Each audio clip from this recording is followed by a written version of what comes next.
Jake Miller wiped the grease from his hands with an old rag. The thunder outside was getting louder.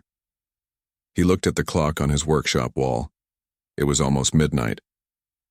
The storm had been going on for 3 hours now. He lived alone on a small farm in Montana. His nearest neighbor was 2 miles away. Jake liked it that way. He fixed cars and trucks for people in town. It was simple work, and it paid his bills. The lightning flashed bright through his workshop windows. Then came a sound he had never heard before. It was like thunder, but different. Lower. Longer. It made his tools shake on the workbench. Jake stepped outside into the rain. The wind pushed against him hard. He looked up at the dark sky. Another flash of lightning lit up the clouds. That was when he saw it. Something was falling from the sky. It was not an airplane. It was too small. It was not a bird either. It was too bright. The object was glowing with a soft blue light. He watched as the thing crashed into his backyard. It hit the ground near his old apple tree. The impact shook his house. His dog, Rex, started barking from inside. Jake ran back into his workshop and grabbed a flashlight. He put on his raincoat and walked toward the crash site. His boots sank into the muddy ground with each step. What he found made him stop and stare. It was not a weather balloon like he first thought. It was some kind of pod.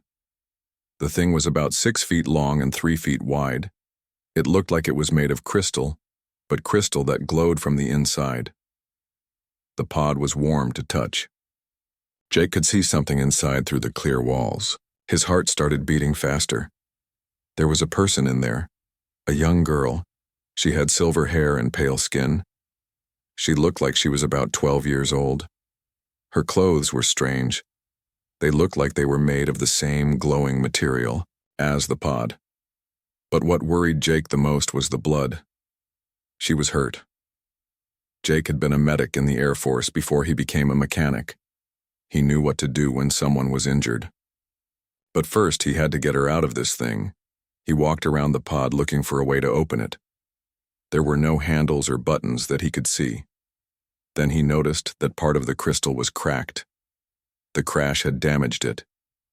Jake went back to his workshop and got his tools. He worked carefully to widen the crack without hurting the girl inside. It took him 20 minutes. Finally, the pod opened with a soft hiss. The girl was breathing, but she was unconscious. Jake checked her pulse. It was steady, but weak. She had cuts on her arms and face. There was also a bad burn on her shoulder. He lifted her carefully out of the pod. She was lighter than he expected. Jake carried her into his house and laid her on his couch. Rex, his golden retriever, sniffed at the girl but did not bark. Jake cleaned her wounds and put bandages on them. The burn on her shoulder looked bad, but it was not life-threatening. He had seen worse injuries during his time in the military. For the next 3 days, the girl slept. Jake stayed close to watch over her. He gave her water when she stirred. He changed her bandages twice a day. He wondered who she was and where she had come from. On the 4th morning, Jake was drinking coffee in his kitchen when he heard a voice. "Where am I?" He turned around. The girl was awake and sitting up on the couch. Her eyes were open now. They were amber-colored and seemed to glow slightly in the morning light. "You're safe," Jake said. He walked over to her slowly. "My name is Jake. You crashed in my backyard 3 nights ago. You were hurt pretty bad." The girl looked around his living room. She seemed confused. Then she spoke again. But this time, the words sounded strange. It was not English. It was not any language Jake had ever heard. She must have seen the confused look on his face because she stopped talking. She closed her eyes for a moment. When she opened them again, she spoke in English. "I apologize, I forgot where I was for a moment." Her voice was soft but clear. "My name is Zara. I was the princess of the Celestial Empire of Andromeda." Jake sat down in his chair across from her. "Princess? Andromeda? That's in space, right?" Zara nodded. "Yes. Very far from here. I had to escape. My uncle killed my parents and took our throne. He wants to kill me too." Jake stared at her. This sounded like something from a science fiction movie. But the girl seemed serious, and there was still that glowing pod in his backyard. "Look, kid," Jake said gently. "You hit your head pretty hard. Sometimes when people get hurt, they think things happened that didn't really happen." Zara looked sad. "You do not believe me." "It's not that I don't want to believe you," Jake said. "It's just that princesses from space don't usually crash land in Montana." Zara was quiet for a moment. Then she looked at Jake's coffee mug sitting on the table between them. She did not touch it. She did not move her hands at all, but the mug began to float up into the air. Jake's mouth fell open. The coffee mug turned, slowly in the air above the table. Then it floated over to Zara. She finally reached out and took it with her hand. "I know it is hard to believe," she said, "but I am telling you the truth." Jake felt his world change in that moment. Everything he thought he knew about the universe was wrong. He was not just looking after an injured girl. He was looking after a princess from another world. And if what she said about her uncle was true, they were both in danger. Outside, Rex started barking. Jake looked out the window. A black car was driving up his dirt road. It was moving fast and kicking up dust. "Were you expecting someone?" Zara asked. Jake shook his head. "No, and hardly anybody comes out this far." The car stopped in front of his house.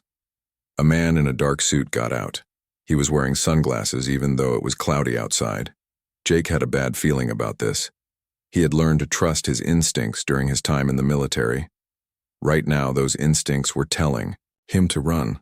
"Zara," he said quietly, "I think we need to hide you." Jake grabbed Zara's hand and led her quickly to his workshop behind the house. He pushed aside some old car parts and opened a hidden door in the floor. It was a small room he had built for storing tools. "Stay here and don't make any sound," Jake whispered. "No matter what you hear, don't come out until I come back for you." Zara nodded and climbed down into the hiding spot. Jake closed the door and covered it with the car parts again. Then he walked back to his house just as someone knocked on his front door. Jake opened the door and saw the man in the dark suit. He was tall and thin with short black hair. His sunglasses reflected Jake's face. "Good morning," the man said. "I'm Agent Smith with the government. We received reports of strange lights in this area 3 nights ago. Did you see anything unusual?" Jake kept his face calm. His military training helped him lie without showing it. "Just a bad thunderstorm. Lightning was pretty intense." Agent Smith looked past Jake into the house. "Mind if I take a look around? We're investigating possible aircraft debris." "Do you have a warrant?" Jake asked. The agent smiled, but it was not a friendly smile. "I don't think we'll need one. This is a matter of national security." Jake stepped aside and let the man enter. Agent Smith walked through the living room slowly. He picked up the pillow from the couch where Zara had been lying. Jake's heart pounded, but he tried to look bored. "Nice place you have here," Agent Smith said. "You live alone?" "Yes," Jake answered. "Just me and my dog." The agent walked to the kitchen and then to the bedroom. He spent a long time looking around. Finally, he came back to the living room. "We also received reports about a possible meteorite impact," Agent Smith said. "Anything like that happen on your property?" Jake shook his head. "Nope. Would have noticed something like that." Agent Smith stared at Jake for a long moment. Then he handed Jake a business card. "If you remember seeing anything strange, give me a call, day or night."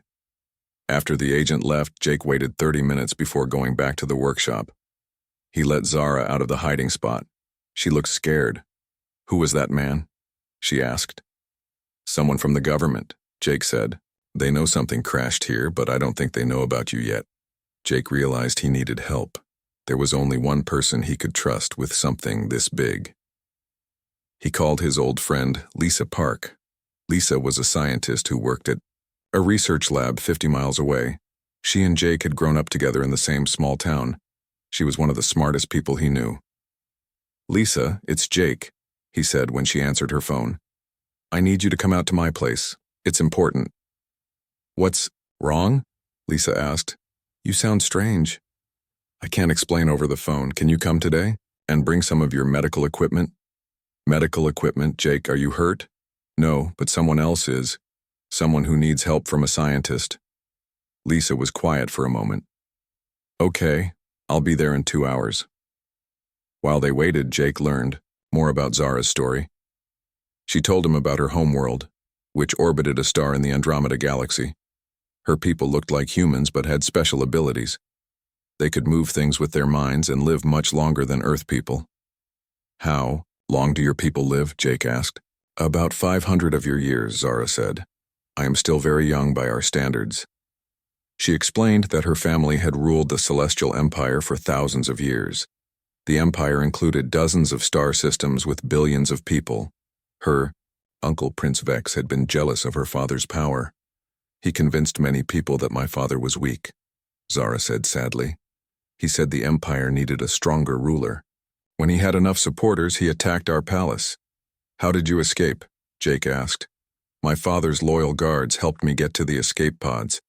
They told me to find a safe place to hide until I was old enough and strong enough to take back our throne. And you chose Earth? Zara nodded. Our computers said Earth people were not advanced in space travel yet, but they were brave and good at fighting. We thought it would be a good place to learn. When Lisa arrived, she brought a bag full of scientific instruments. Jake introduced her to Zara and quickly explained the situation. Lisa's first reaction was to laugh. Jake, you can't be serious, she said. Space princesses don't exist. But then Zara demonstrated her abilities again. She made Lisa's equipment float in the air. She also showed Lisa her injuries, which were healing much faster than human wounds should. Lisa's face went white. She sat down heavily in Jake's kitchen chair. This changes everything we know about life in the universe. Lisa spent the next hour examining Zara with her instruments. What she found amazed her.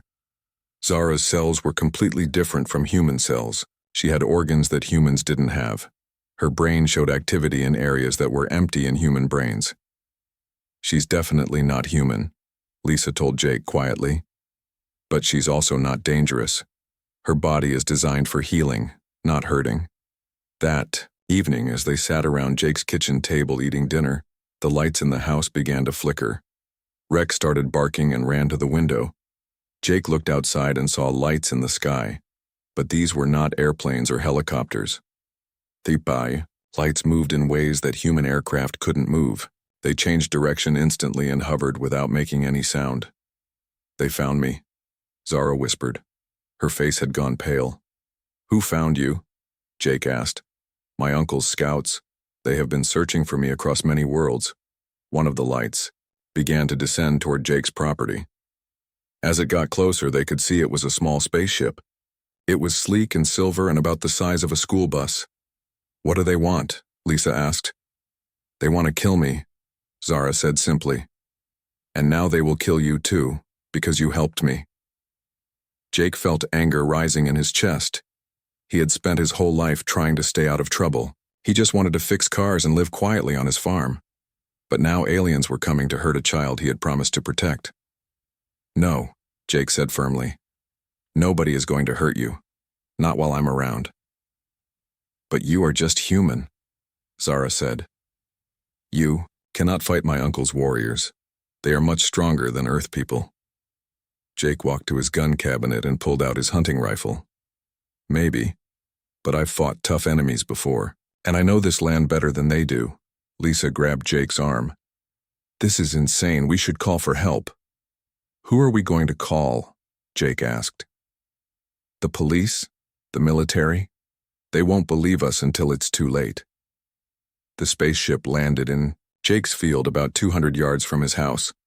A ramp came down from the bottom. 3 figures walked out. Even from a distance, Jake could see they were not human. They were taller than people and moved differently. They wore dark armor that seemed to absorb light. Void hunters, Zara said with fear in her voice. My uncle's best soldiers. One of the creatures pointed a device at Jake's house. The device glowed red. They are scanning for me, Zara said. They will find me in a few minutes. Jake made a decision that would change his life forever. He was not going to let these monsters hurt Zara. She was just a kid who needed protection. and protecting people was something Jake knew how to do.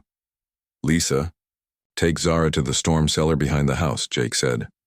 "Lock yourselves in and don't come out no matter what happens." "What are you going to do?" Lisa asked.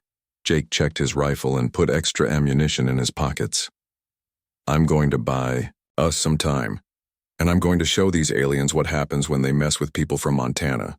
Jake watched from his kitchen window as the three void hunters moved toward his house. They walked slowly, like they had all the time in the world. Their armor was black and looked like it was made of metal and stone mixed together. Each hunter carried a weapon that looked like a cross between a rifle and a sword. Energy crackled along the edges of the weapons. Jake had never seen anything like them, but he knew they were designed to kill. He called his neighbor Sam Rodriguez. Sam was a retired Marine who lived about a mile away. Jake had helped Sam fix his truck many times over the years. "Sam, I need your help," Jake said quickly. "Bring your rifle and come to my place. We have hostile visitors." "What kind of hostile visitors?" Sam asked. "The kind that aren't from around here. Way not from around here." Sam didn't ask any more questions. "On my way." Jake also called Danny Foster, who lived on the other side of the valley. Danny was the best hunter in the county. If someone needed to hit a target from far away, Danny was the man to call. "Danny, grab your best rifle and get over here fast," Jake said. "We're about to have a fight." "A fight with who?" Danny asked.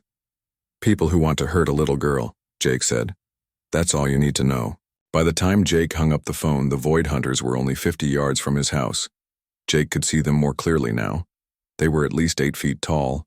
Their faces were hidden behind dark helmets, but their eyes glowed red through the visors. One of them raised its weapon and pointed it at Jake's front door. A beam of blue energy shot out. The beam hit the door and turned it into ash in seconds. Jake dove behind his kitchen table just as another energy beam came through the window above his head. The beam hit his refrigerator and melted a hole right through it. From his hiding spot, Jake aimed his rifle at the nearest void hunter and fired. The bullet hit the creature in the chest, but it bounced off its armor like it had hit a rock. The void hunter turned toward Jake's house and fired again. This time the energy beam hit the wall next to Jake's head. The wood caught fire instantly. Jake realized his hunting rifle was not going to be enough. He needed to be smarter about this fight. He crawled to his back door and slipped outside. The void hunters were focused on the front of his house. Jake ran in a low crouch to his workshop. Inside the workshop, Jake grabbed everything he could use as a weapon. He had welding torches, propane tanks, and cans of gasoline. He also had a box of fireworks left over from the 4th of July. Sam Rodriguez arrived just as Jake was carrying supplies out of his workshop. Sam took one look at the void hunters and his eyes went wide. "Holy hell, Jake. What are those things?" "Bad guys from space," Jake said. "They want to hurt the girl I'm protecting." Sam raised his rifle and fired at one of the void hunters. Like Jake's bullet, it bounced off the armor. "Our guns aren't going to work," Sam said. "Then we'll have to get creative," Jake replied. Danny Foster's pickup truck came racing up the dirt road.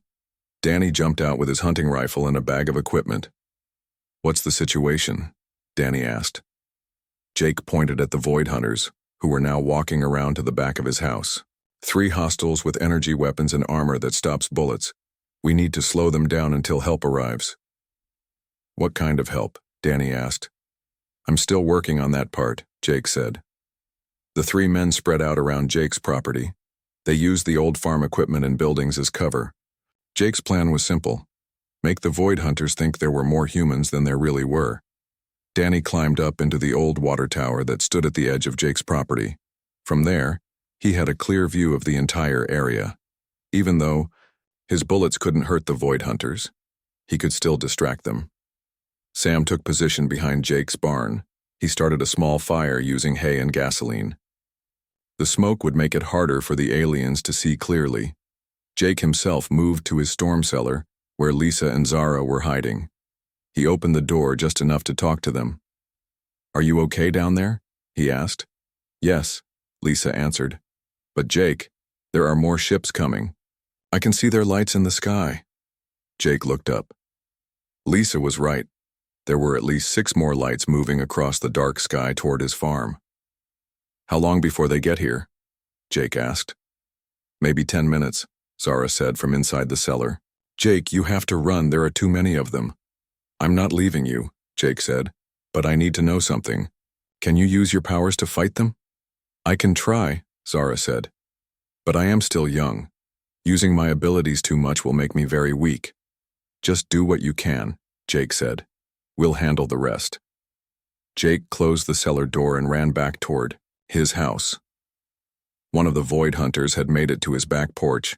The creature was examining the door that led to his kitchen. Jake had an idea. He grabbed one of his propane tanks and opened the valve. Gas began to hiss out of the tank. Jake set the tank on the ground behind a tree and lit one of his fireworks. The fireworks shot across the yard and hit the propane tank. The explosion knocked the Void Hunter off its feet and set Jake's back porch on fire. The Void Hunter got up slowly. Its armor was cracked and green liquid was leaking from the cracks. Jake realized the aliens could be hurt after all. Danny's rifle cracked from the water tower.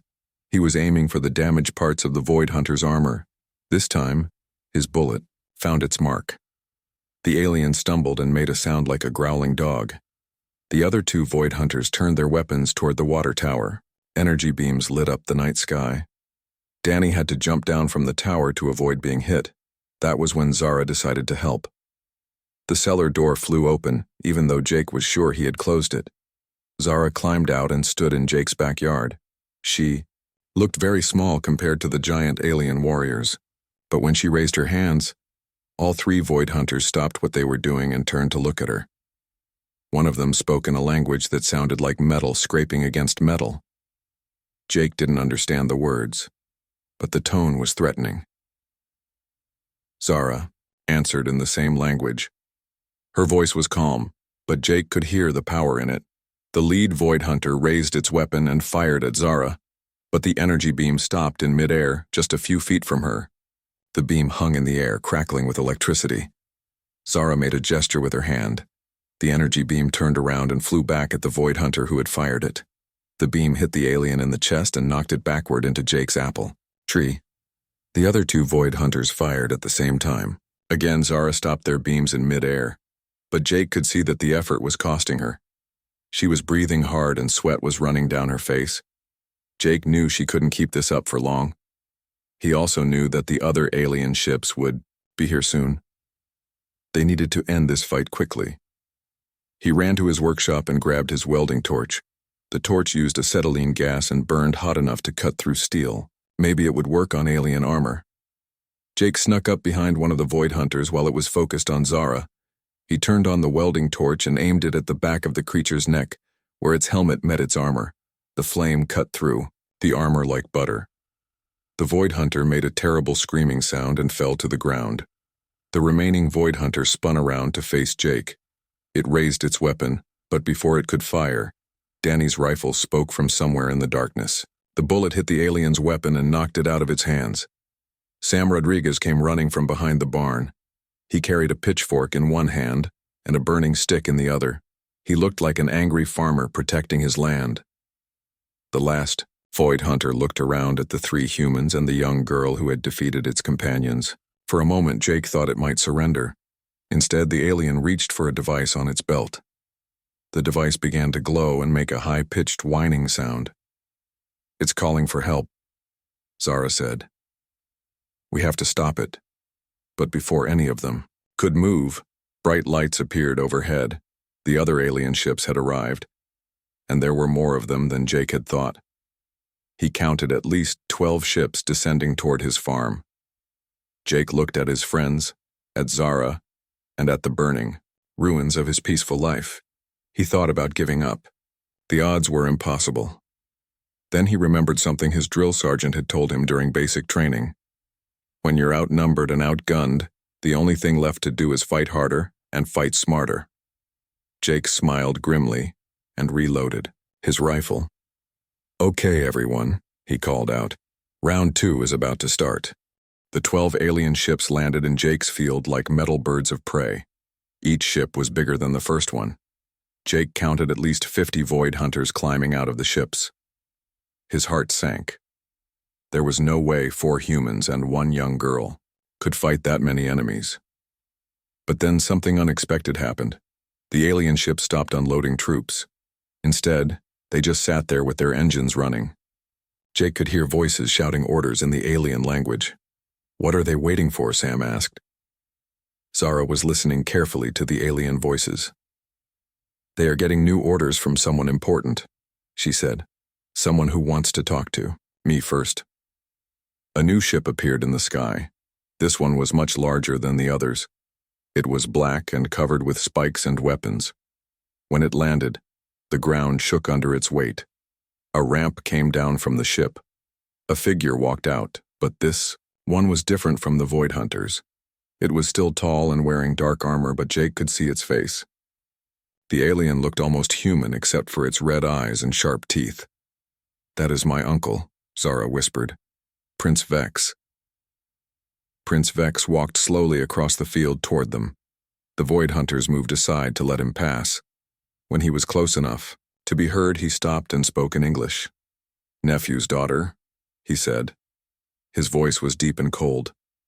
"You have led me on a long chase across the galaxy, but now it ends."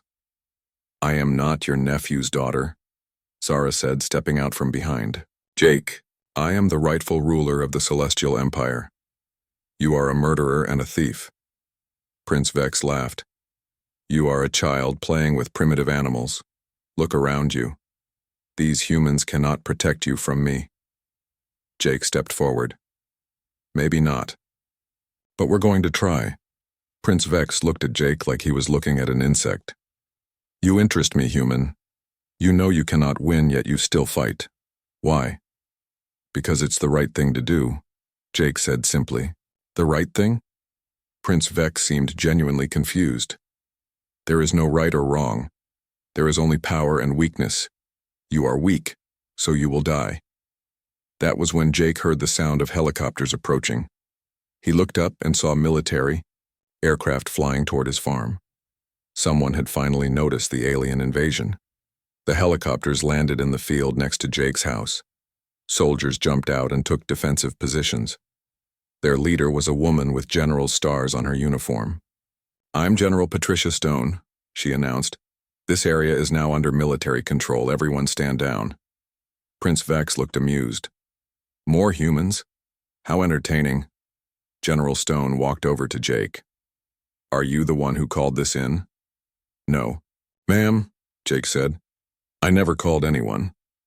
"Then how did we know to come here?" the general asked. A familiar voice answered from behind them. "I called them."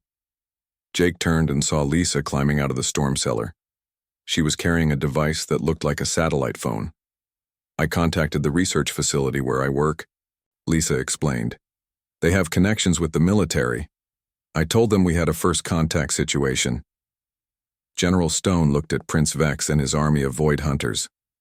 Her face went pale, but she kept her voice steady. "I see what you mean." "General," Jake said, "the big one in the fancy armor is the bad guy. The girl with the silver hair is the one we're protecting." Prince Vex spoke up. "General Stone, is it? I will make you a deal. Give me the girl, and I will leave your planet in peace. Refuse, and I will destroy every city on your world." General Stone looked at Zara, then back at Prince Vex. "I don't negotiate with terrorists. Especially alien terrorists." Prince Vex raised his hand. Energy began to crackle around his fingers. "Then you have chosen death for your people." Before Prince Vex could attack, Zara held up her hand. "Wait," she said. "I have something to tell you, Uncle." "What could you possibly have to say that would interest me?" Prince Vex asked. "I have been in contact with the survivors of our father's loyal forces," Zara said. "They are coming here." Prince Vex's confident expression changed. "Impossible. I destroyed all of my brother's ships." "Not all of them," Zara said. "Captain Alex Turner of the Nova's Edge escaped. So did Admiral Christina Vale and what was left of the Royal Fleet. They have been searching for me just like you have." As if her words had summoned them, new lights appeared in the sky. But these ships looked different from Prince Vex's fleet. They were silver instead of black, and they moved with grace instead of menace. "The Royal Fleet, one of the Void Hunters," said in English. My lord, we should retreat and gather our full forces. Prince Vex struck the Void Hunter with his fist. The creature fell to the ground and did not get up. We do not retreat from rebels and children. 3 ships from the Royal Fleet landed near the military helicopters. The ships were beautiful, with curved lines and surfaces that seemed to glow with their own light. People came out of the ships, but these aliens looked nothing like the Void Hunters. They were tall and graceful, with the same silver hair as Zara. They wore white and blue uniforms instead of black armor. The leader of the group was a woman who looked like she might be Zara's older sister. She walked straight to Zara and knelt down on one knee. "Your Highness," the woman said, "I am Captain Alex Turner. We have been searching for you across half the galaxy." "I am glad you found me, Captain," Zara said. "But as you can see, we have a problem." Captain Turner looked at Prince Vex and his army. "Indeed we do. My lord, you are outnumbered. Surrender now and you will be treated fairly." Prince Vex laughed again. "Outnumbered? You have 3 ships, I have 12. "Actually, you have 12, said another voice. "We have 43. Everyone looked up. The sky was full of ships. The Royal Fleet had arrived in force. Jake had never seen anything so beautiful and terrifying at the same time. A new ship landed, bigger than all the others. An older man stepped out. He wore a uniform covered with medals and rank insignia. "Admiral Christina Vale," the man announced. "Prince Vex, by the authority of the Celestial Empire, you are under arrest for treason and murder." Prince Vex looked around at all the ships surrounding him. For the first time, he seemed worried. "This is not over," he said. "I have allies throughout the galaxy. They will come for the girl. Then we will be ready for them," Admiral Vale said. He gestured to his officers. "Take him into custody." But Prince Vex was not finished. He pulled out a small device and pressed a button. "If I cannot have the Empire, then no one can." The device began to beep rapidly. Zara's eyes went wide with fear. "It is a star killer," she said. "He is going to destroy this entire solar system." Jake felt his stomach drop. "Can you stop it?" "Not alone," Zara said. "But maybe with help." Captain Turner and Admiral Vale quickly surrounded Zara. They joined hands and began to concentrate. Energy flowed between them, creating a circle of light. "We need more power," Admiral Vale said through gritted teeth. "The device is too strong." Jake looked at the device in Prince Vex's hand. It was about the size of a cell phone, but it was glowing brighter and brighter. "How much time do we have?" Jake asked. "Maybe 2 minutes," Zara said. Jake made another quick decision. He ran toward Prince Vex, dodging energy beams from the Void Hunters. Jake tackled the alien prince and grabbed for the device. Prince Vex was stronger than Jake, but Jake was desperate. They rolled on the ground, fighting for control of the Star Killer. "You cannot stop what has already begun, human," Prince Vex snarled. "Maybe not," Jake said. "But I can try." With help from Sam and Danny, Jake managed to pin Prince Vex to the ground. General Stone's soldiers rushed in and put restraints on the alien prince, but the device was still beeping, and it was getting louder. 30 seconds, Admiral Vale warned. Jake looked at the device. There were buttons and switches all over it, but everything was labeled in alien writing. He had no idea how to turn it off. Then Zara appeared beside him. She was no longer the scared little girl he had found in his backyard.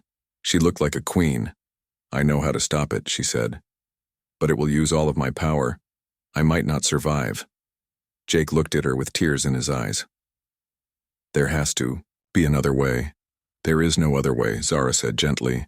"But you taught me something important, Jake. You taught me that sometimes the right thing to do is also the hard thing to do." She placed her hands on the device.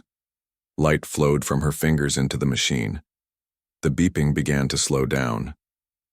Jake watched as Zara gave everything she had to save Earth and everyone on it. She had become the leader she was born to be. The Starkiller device went silent. Zara collapsed to the ground, breathing hard. Jake caught her before she hit the dirt. "Did it work?" Jake asked. Admiral Vale checked his instruments. "Yes. The device is deactivated. But we have another problem. He pointed to the sky. More ships were appearing. Lots more. These were not the beautiful ships of the Royal Fleet. These were dark warships, like Prince Vex had arrived in. My allies, Prince Vex said from where the soldiers held him. You see, this fight is far from over. Jake counted the new ships as they filled the sky. There were at least 200 of them. Each one was loaded with weapons and soldiers. How many troops are we looking at?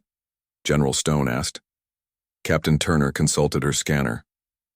Approximately 50,000 enemy soldiers, she said. We have about 8,000 loyal troops. And how many humans can fight? Admiral Vale asked. General Stone looked uncomfortable. This is just an advance team. I have maybe 200 soldiers here.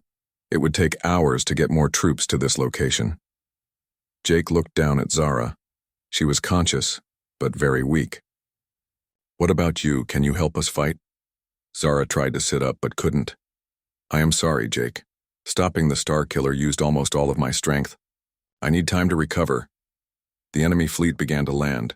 Soon Jake's farm was surrounded by hundreds of alien warships. The sound of their engines was like thunder that never stopped. We need a plan, Jake said. The plan is simple, Admiral Vale replied. We fight until we win or we die trying. That's not much of a plan, Sam Rodriguez observed. It's the only plan we have, General Stone said. Jake looked around at the people gathered near his house. There were human soldiers, alien warriors from the Royal Fleet, and a few locals like Sam and Danny who had stayed to help. It wasn't nearly enough. Then Jake had an idea. What if we didn't have to fight all of them at once? What do you mean? Captain Turner asked. Prince Vex's soldiers are following him because they think he's the rightful ruler, Jake explained. But what if they knew Zara was alive and here to claim her throne? Admiral Vale shook his head. Most of them will not believe a human's word about who the rightful ruler is. Then we don't use words, Jake said. We use action. Jake's plan was risky, but it was their only chance. He would challenge Prince Vex to single combat. In the alien culture, this was a way to settle disputes between leaders. If Jake won, Prince Vex's followers would have to accept Zara as their queen. You cannot be serious, Prince Vex said when Jake made the challenge. You are just a human. I am a prince of the Celestial Empire. Are you afraid of just a human? Jake asked loudly so all the alien soldiers could hear. Prince Vex's red eyes blazed with anger. Very well. I accept your challenge.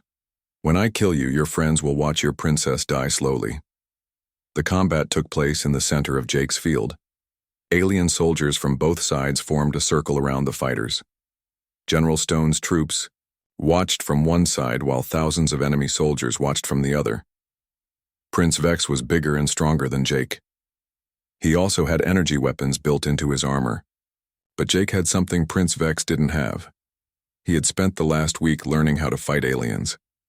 Jake had prepared for this moment.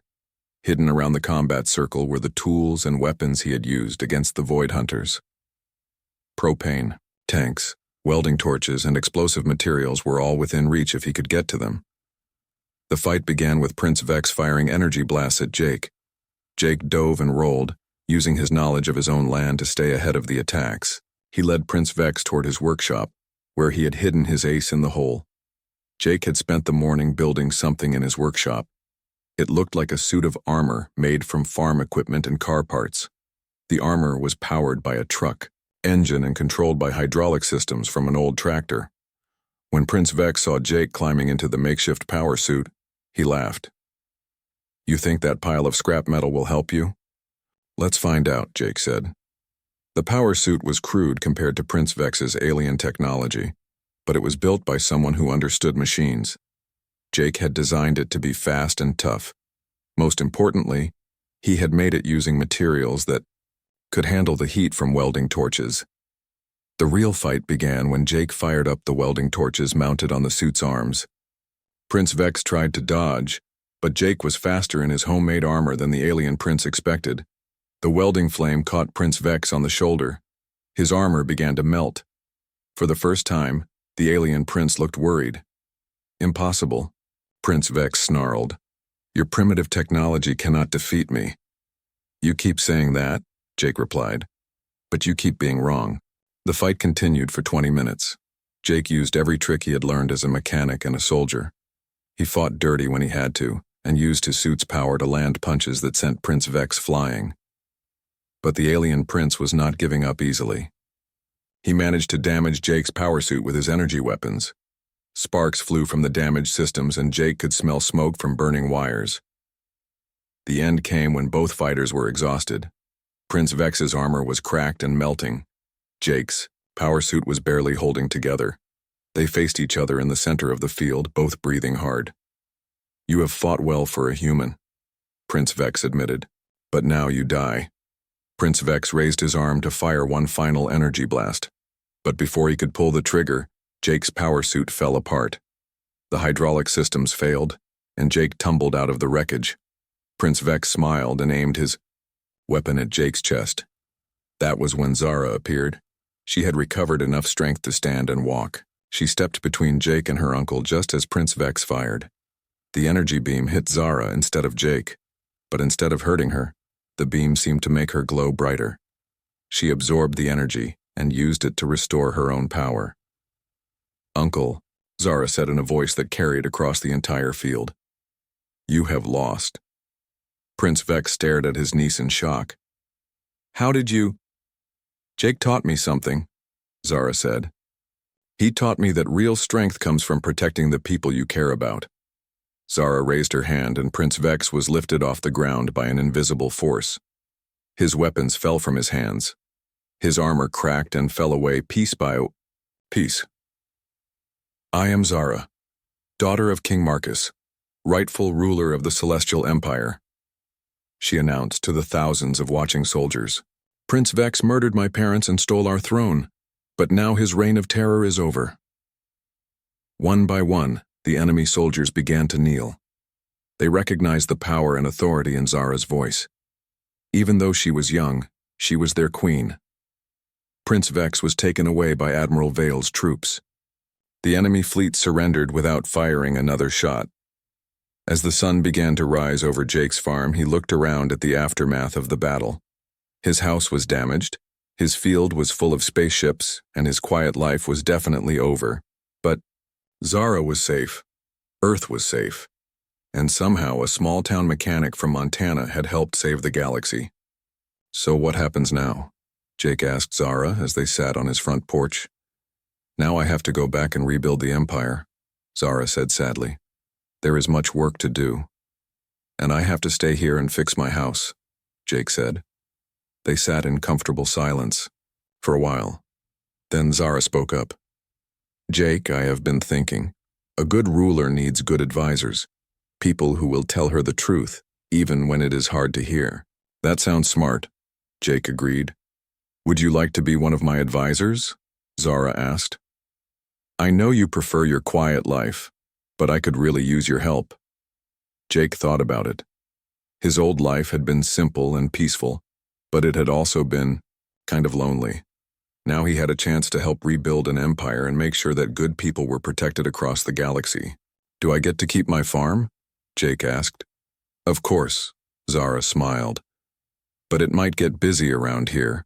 I was thinking of making Earth the new embassy world between humans and the Celestial Empire. Jake looked out at his field, which was still full of alien spaceships. Rex was running around sniffing at the landing gear, completely unbothered by the fact that his backyard had become an intergalactic meeting place. You know what? Jake said. I think I can handle busy. 6 months later, Jake's farm had been transformed into something that looked like a cross between a spaceport and a research center. Ships from dozens of worlds landed there every day. Scientists and diplomats from across the galaxy came to study human culture and technology. Jake had learned to speak 3 alien languages and had taught Zara how to drive his pickup truck. She was getting pretty good at it, though she still used her telekinetic powers to help with parallel parking. The local town had grown into a small city as people moved there to work at the new embassy. Sam Rodriguez had opened a restaurant that served both human and alien food.